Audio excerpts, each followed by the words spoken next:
Olá pessoal, mais uma vez aqui na Sucesso, do nosso programa aqui de CIO com H, e hoje nós estamos aqui com o nosso amigo Luciano Cebula.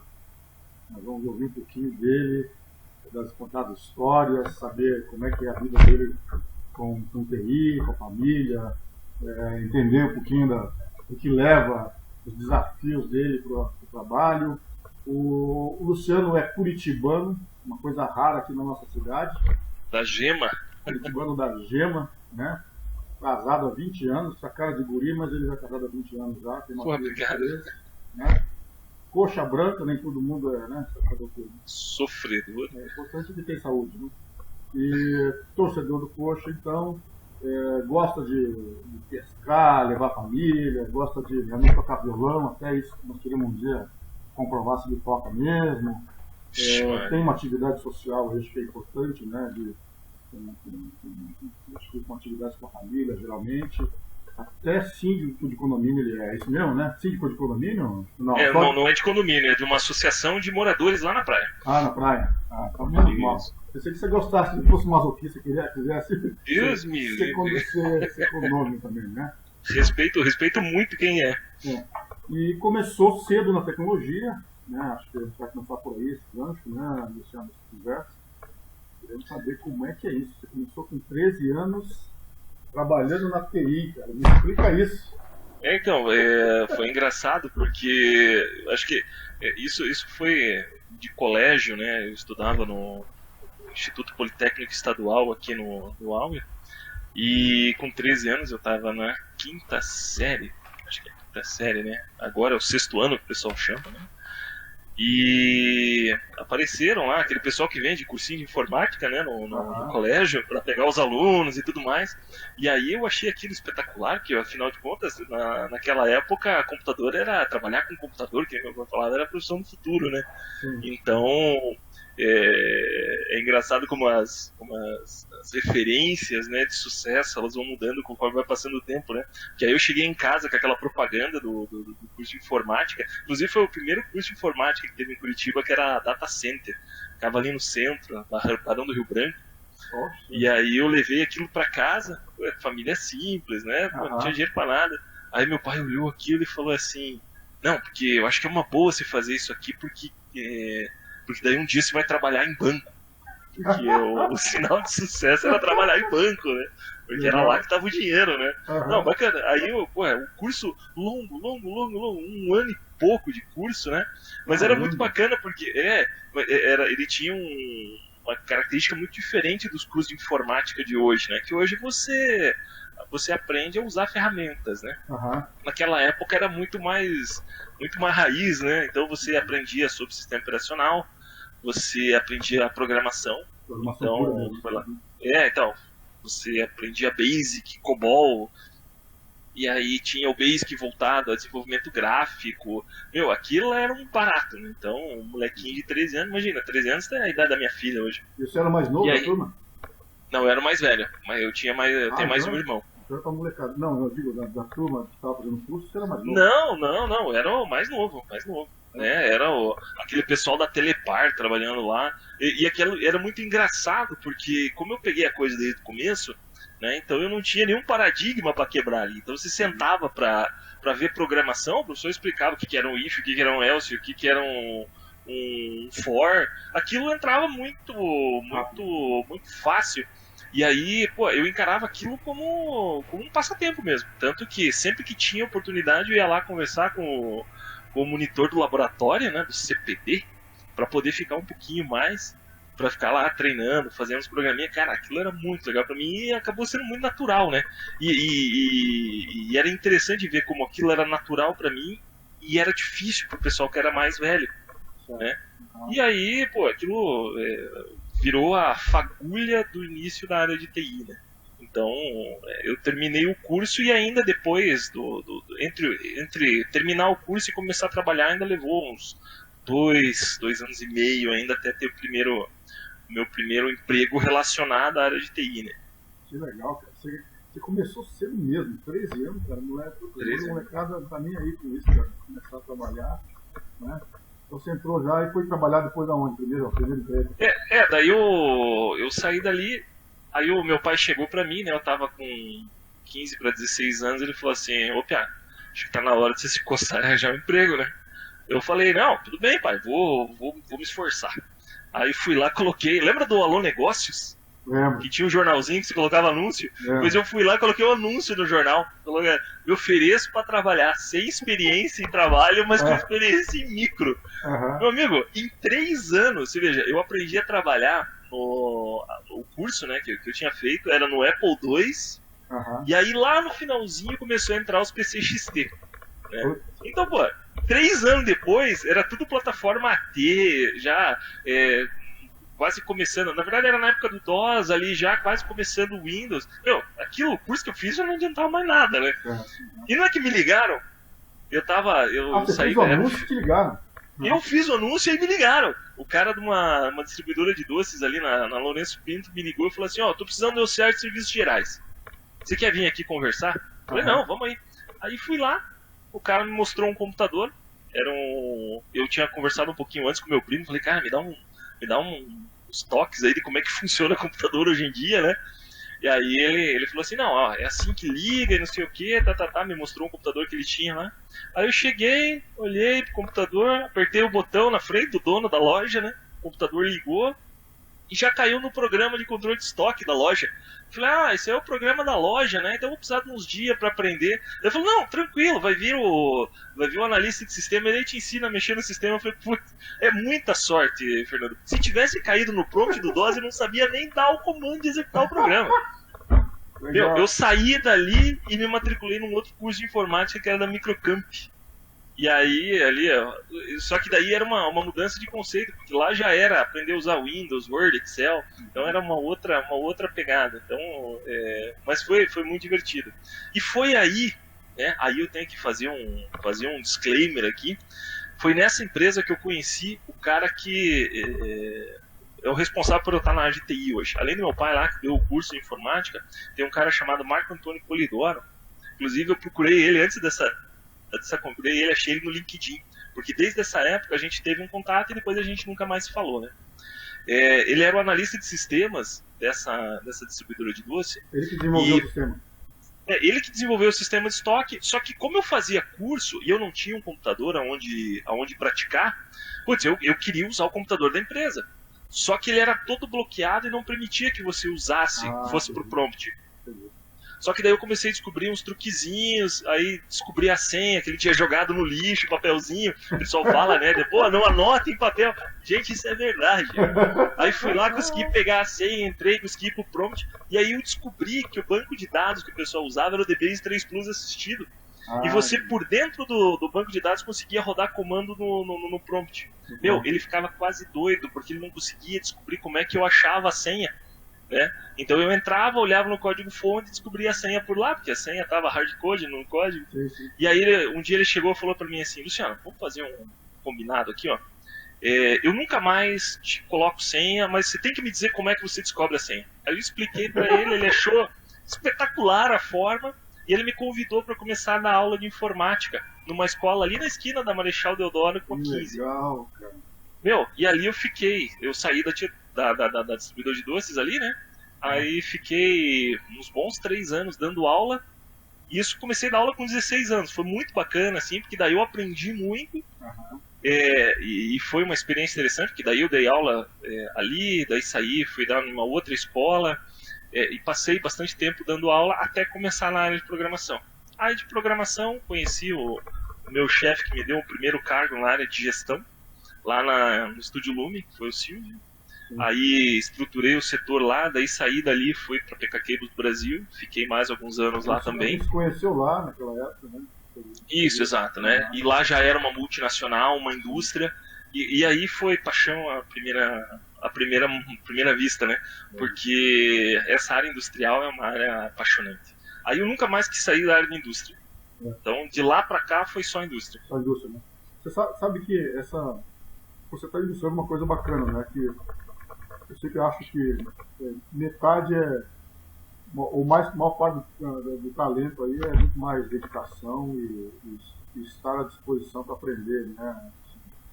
Eu acho que o aprendizado para a pessoa de TI é indispensável. Não, eu tô aqui puxando pelas origens do nosso programa aqui, do CIO com H, né?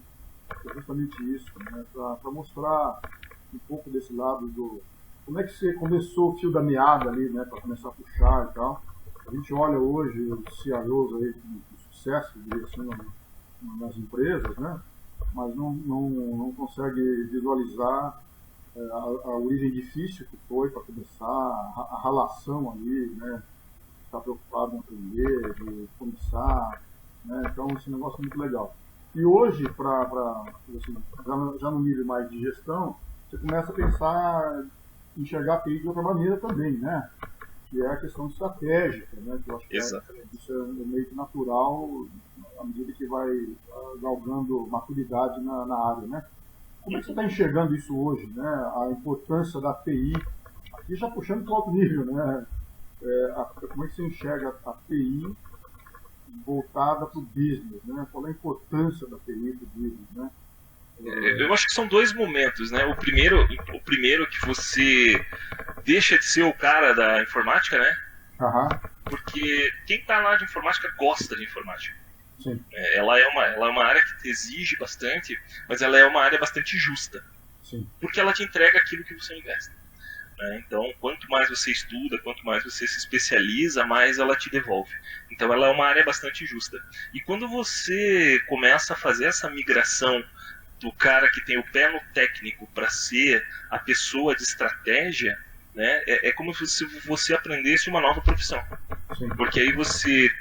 o que muda, na verdade, são as ferramentas. Né? Você para de usar o compilador, você para de usar o cable tester e você passa a usar ISO 27001, você começa a falar de LGPD, você começa a falar de alinhar a TI à estratégia do negócio, né? Então, cada vez mais a TI ela ganha esse espaço estratégico dentro das empresas. As empresas que veem TI só como área de suporte, né? Elas estão com um potencial dentro das empresas que é fenomenal. Então, você chegar, fazer uma análise da situação atual do negócio da empresa e usar a TI como ferramenta para você alavancar toda aquela potencialidade que tem lá dentro, é uma experiência assim, que não tem tamanho. Né? Isso para você foi natural? Você já começou a enxergar isso naturalmente? Como é que foi? Quando é que deu o clique para você começar a enxergar que você tinha que também se posicionar e reaprender isso? Você consegue enxergar um momento que você fez essa... Eu acredito que foi ali no meio da época da PK Cables, né, que era uma empresa finlandesa. Foi o primeiro lugar onde eu trabalhei com o ERP. Né? E aí você começa a enxergar que você tem TI, então você tem uma peça de software que é o ERP, mas aquilo ali é mais do que uma peça de software. Ela costura os processos da empresa de uma forma que eles se conversam e são muito mais rápido conversando daquela forma. Aí você para e olha assim, poxa, isso é uma sacada extremamente inteligente, porque pensa o quanto você empodera as áreas no momento em que você consegue trocar essas informações entre as áreas de uma forma integrada, garantindo que os dados estão íntegros. Imagina quando você fazia isso numa planilha, quando você trocava isso por papel. Então ali começou a me mostrar que a visão do processo integrado ele era muito poderoso, sabe? De você extrair de dentro das áreas aquilo que nem eles sabem que tem lá dentro, né? Imagina o poder que traz isso, né? E cada geração que você vai evoluindo dentro da informática, você vai encontrando mais e mais itens que tem essa característica. Veja agora você olhar dentro de uma área comercial, porque até então, vamos falar de alguns anos atrás, você olhava para uma área comercial e via ali a capacidade de você colocar um CRM. Sim. Ok, é um pedaço de software que vai dar mais poder ali para o teu usuário, vai conseguir fazer com que ele converse com o cliente de uma forma mais pessoal. E hoje você olha para uma área comercial dessa e enxerga ali dentro, por exemplo, potencial de inteligência artificial, de machine learning, onde você consegue extrair dados mais além do Analytics, né? Porque a gente passou CRM, Analytics, agora Machine Learning, e você consegue extrair das áreas, fazer com que eles enxerguem dados que antes estavam encobertos. Então, e interligar isso na estratégia da empresa. Então a empresa tem um norte, você, com as ferramentas de informática e o conhecimento dessas informações, você alinha isso tudo na direção que a empresa está perseguindo. Isso não tem que ter. Você está descrevendo exatamente aquilo que a gente enxerga como gestor de TI hoje, né? Menos escovação de bit, né?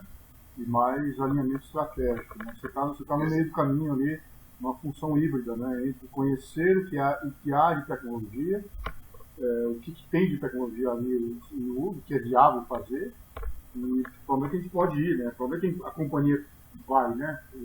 E hoje é muito isso, né? Qualquer expansão de empresa hoje é tecnologia, né?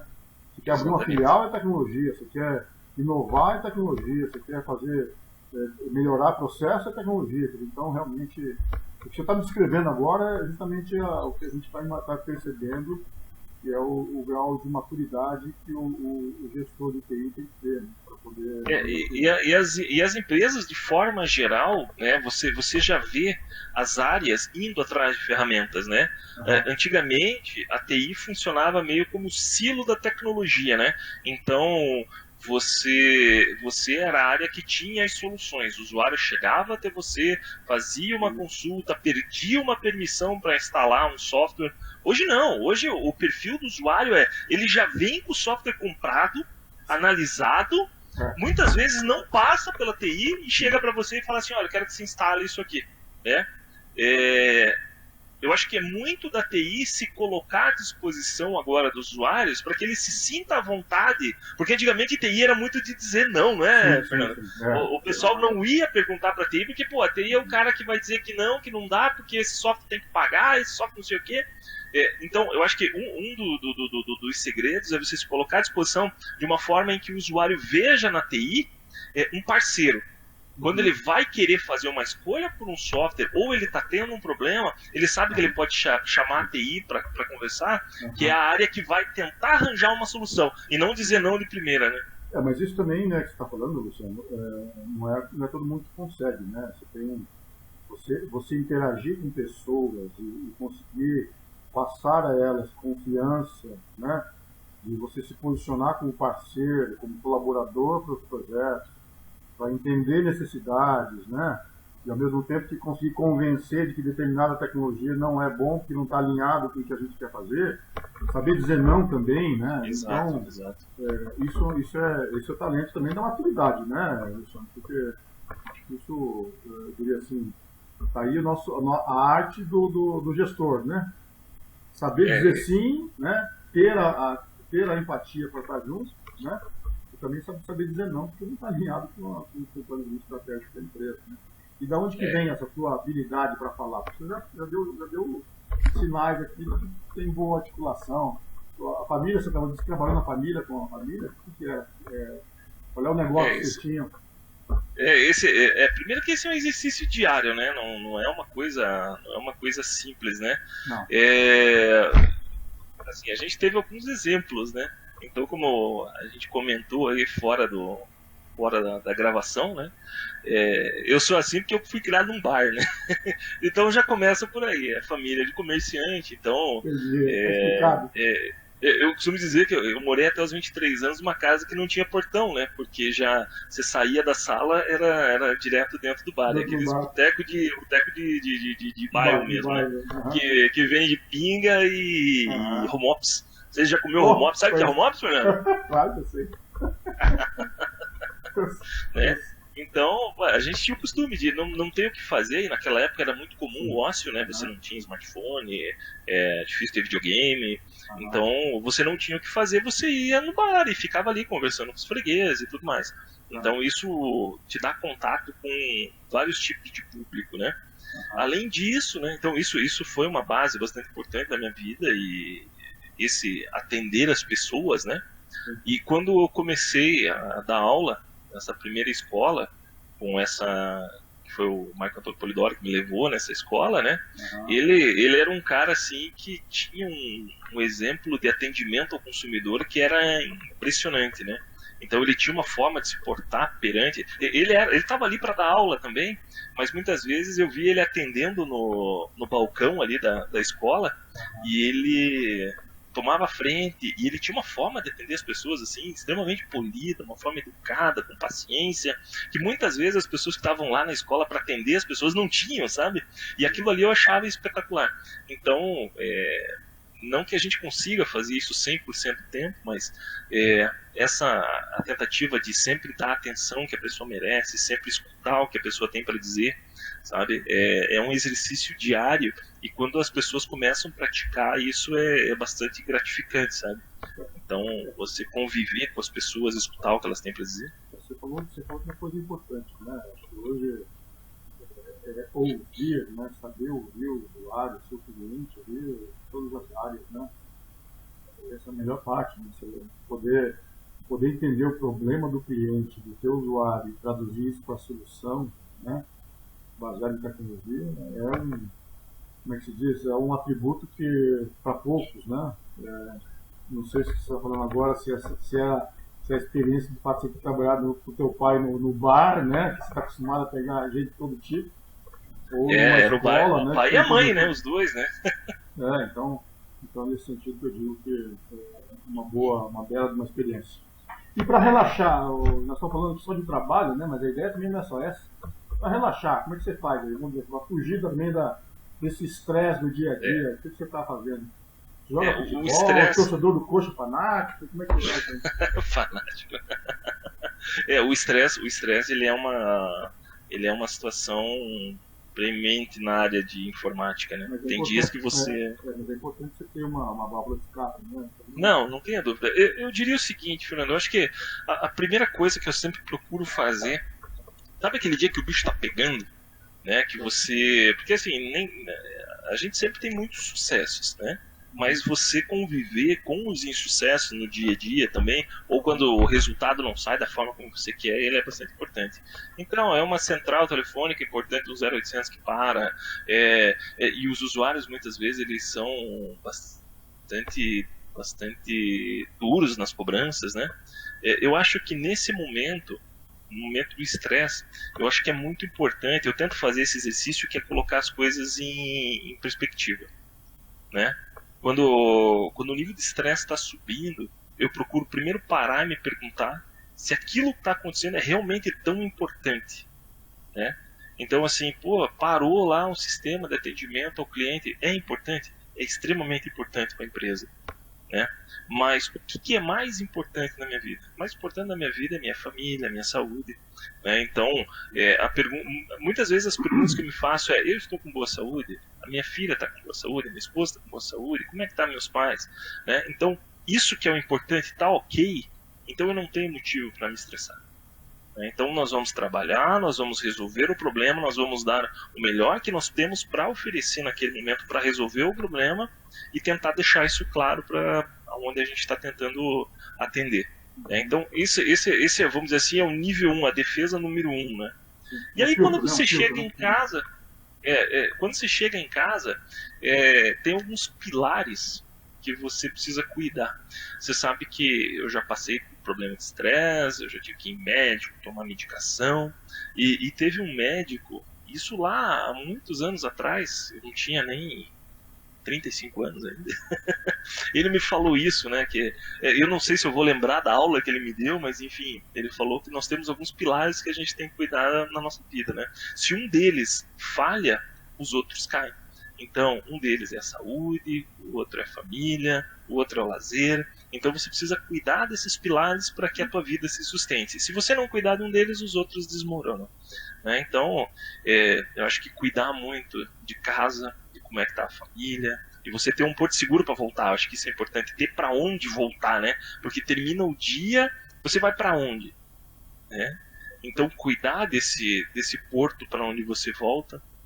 Né? Graças a Deus eu tenho para onde voltar, eu sou feliz para onde eu volto, né? Então tenho, como você falou, né, 20 anos de casado, um casamento bom, uma pessoa que eu amo, uma filha que eu amo e que gosta bastante de mim também, que me ama. Então a gente fala isso o tempo todo, isso é muito gostoso, de para onde devo. ter para onde voltar, né? E quando a gente fala em tempos como esse, né, em que a gente tem aí uma pandemia, você tem um vírus rodando e a vida não para, porque no auge da pandemia a gente estava lá no escritório, estava tocando barco, se cuidando, né, cuidando de tudo, mas mesmo assim, né, voltava para casa, a gente não saía, não ia em lugar nenhum. Então isso reforça a importância desse porto seguro, porque, meu, é com quem você tem que conviver fechado naquela, né? Se a tua, e isso a gente viu aí no noticiário, né, a quantidade como aumentou, por exemplo, os finais de casamento, né? Sim.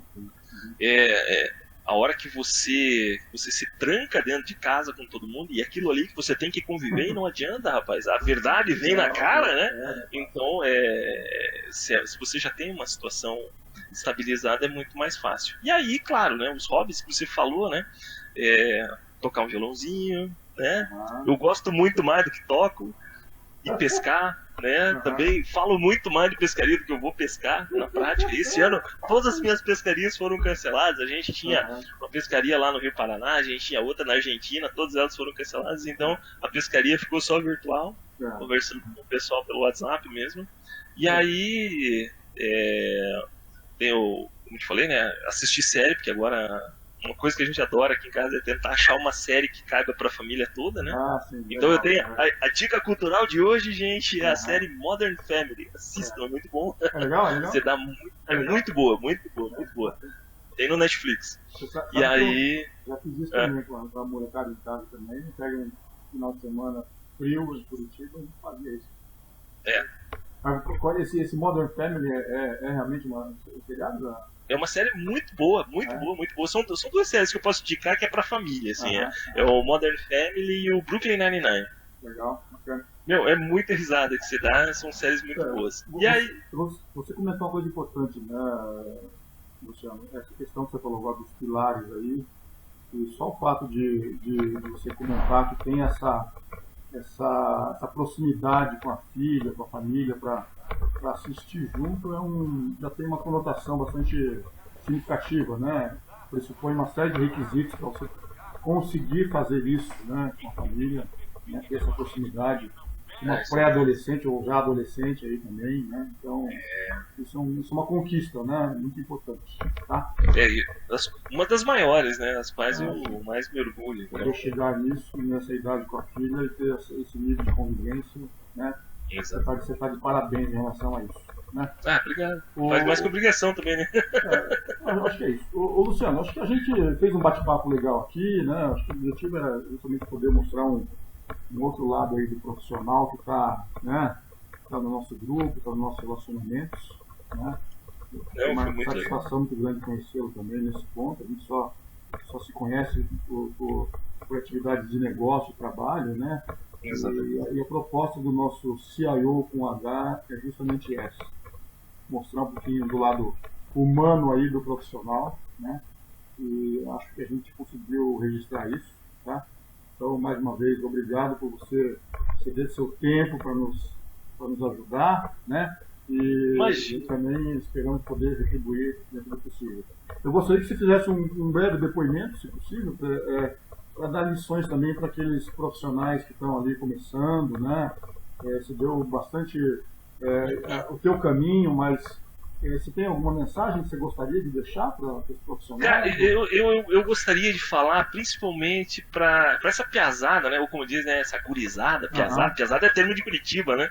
Então, essa meninada que está começando agora, né? Meninos e meninas, também principalmente para as meninas aí, a TI precisa, né, desse toque feminino.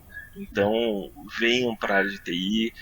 Nós precisamos de nerds nessa área, né? E o que eu posso dizer para vocês é o seguinte: eu lembro de quando eu era molequinho e queria ser um gestor de uma área de TI.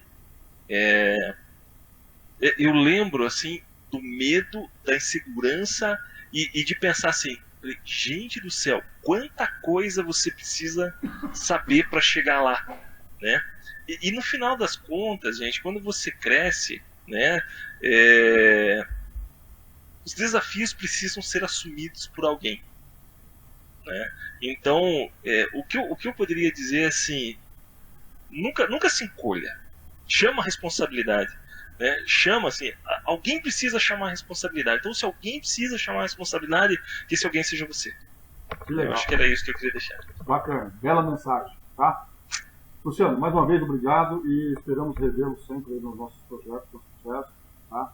Tá de parabéns, acho que obrigado pela mensagem, obrigado por esse recado, né? E vamos em frente, certo? Eu que agradeço, Fernando. Obrigado aí, o pessoal da Sucesso. Pena que acabou, porque é sempre uma delícia, né, falar desse assunto. Então, espero estar aí presente